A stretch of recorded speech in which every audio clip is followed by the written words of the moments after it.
When examining the case of Louis Myers as a potential Zodiac killer suspect, one of the first things I noticed, though, is he receives very little attention. ZodiacKiller.com did not even list him as one of the top suspects. However, that could be something that they are overlooking very easily. And right now, I really want to talk about the suspect's age. When they are saying that Louis Myers began this killing spree, he was 17 years old. And that's sort of what his friend Randy Kenny is promoting. He says that he has this deathbed confession from Myers, and we have another person also corroborating the story, saying that Myers did confess to him that he was the Zodiac killer. However, that would mean he committed the first murder at age 17. And we also have a direct statement from the investigators that they think it would have been tough for a 17-year-old to pull off. I'm not completely sure I agree with that.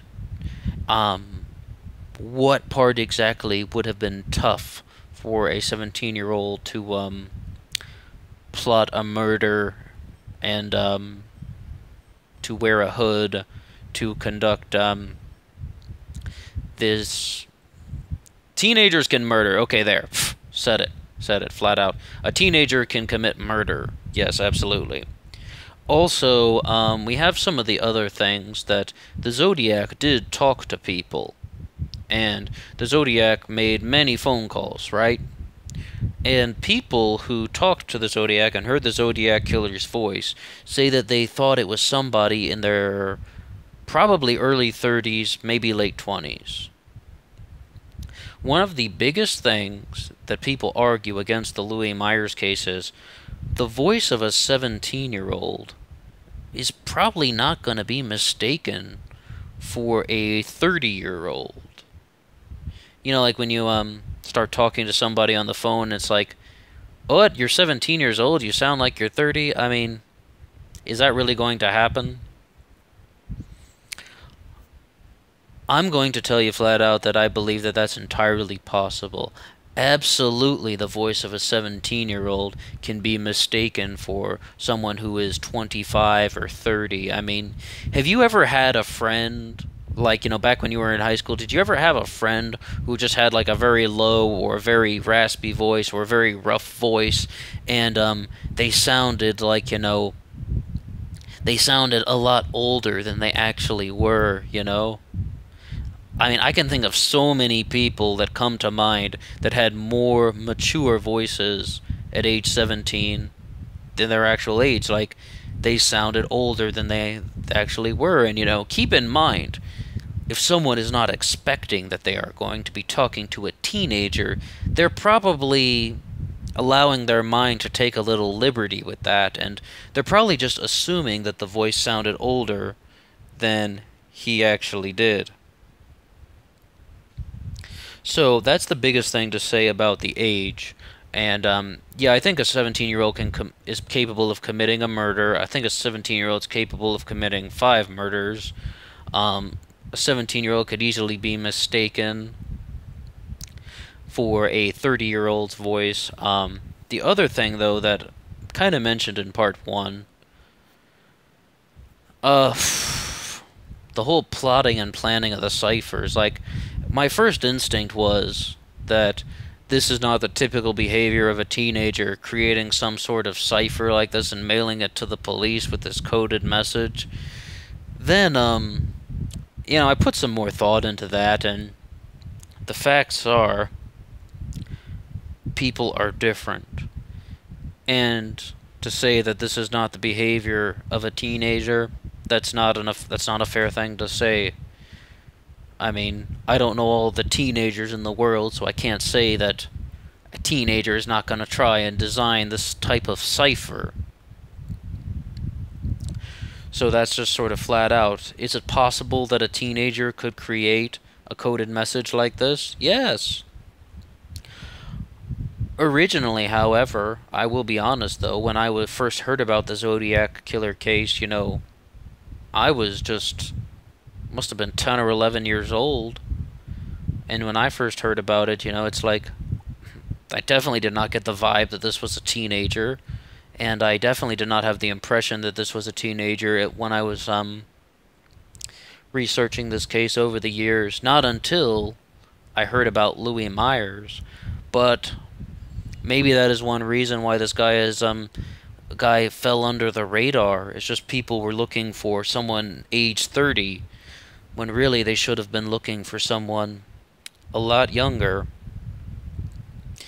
The other thing that we have to note is Randy Kenny says that Myers encouraged him to write a book and donate the money to the victims' families.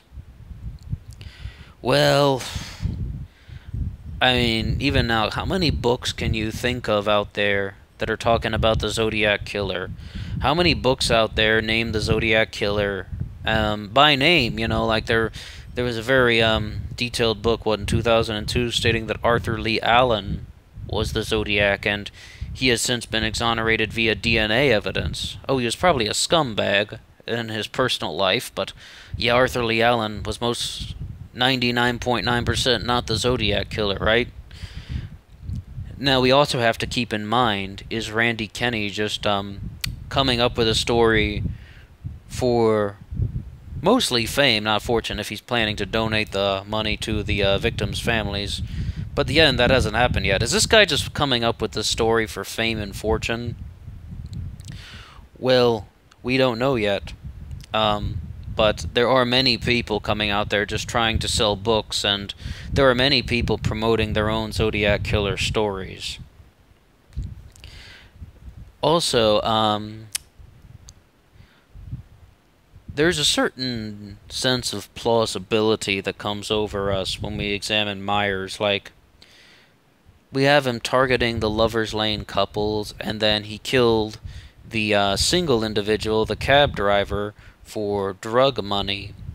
And those are all very simple, plausible explanations that I think almost fit the profile of someone aged 17 to 22. Definitely the jealous rage, and if he was caught up in drugs at any age, yes, I mean, murder for drug money. Other things to keep in mind is we do have definite confirmation that Myers was in the San Francisco Bay Area, in the Vallejo area specifically, from the entirety of 1965 to 1971, and they have confirmed this because of high school records, and also work records. He was working that busboy job, as mentioned, and of course the school, so he was there from that entirety, the entirety of that time. Now, some of the things that people would really want to say against this are, why did he completely fall off the radar? Why did he receive such little attention with the amount of people investigating this case and the amount of people looking into this, especially the amount of people that have examined the life of Darlene Ferrin? And are all of these Zodiac researchers just completely way off? And I don't know, but the way we learn about a lot of suspects is from personal tips. As the previous Richard Gaikowski podcast mentioned, he came on the Zodiac radar because of a tip from someone named Goldcatcher. And we also have this guy who's using his real name saying flat out, Randy Kenny says that Louis Myers confessed to him. This is a lot of evidence, and it all comes together.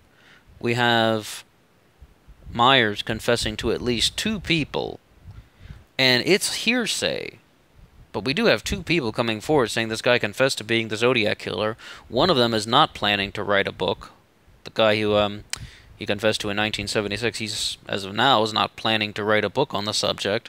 We also have him in the area for the entirety of 65 to 71.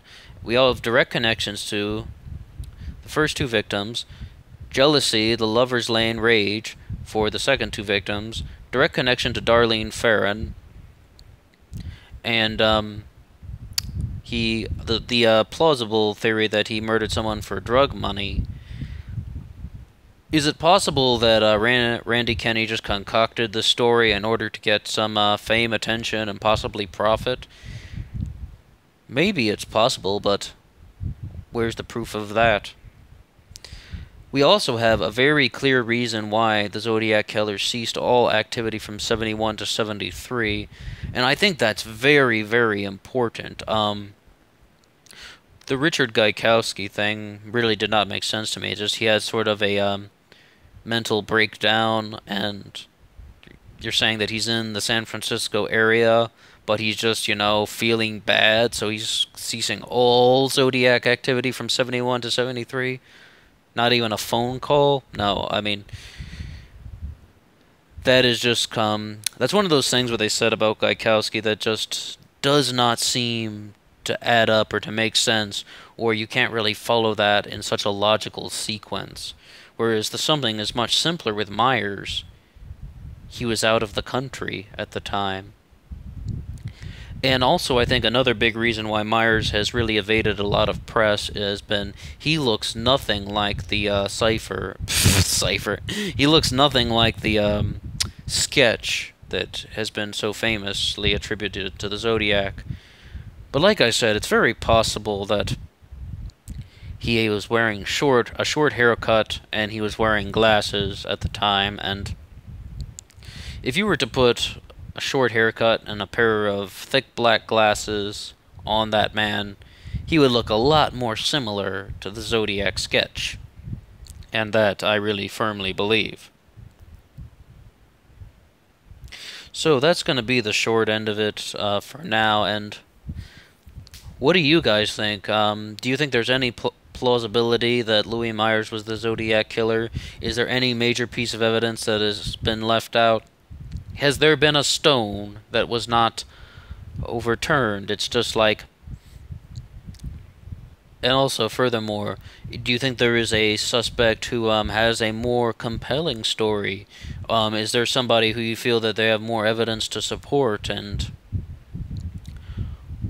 whatever you want to say, I want to hear it. You can leave a comment, and let's just expand the discussion. Let's keep on going, and let's try to get some more answers. And also, share any content that you like. If you have something to say, I want to hear it. Okay, well, talk to you soon, and have a good night.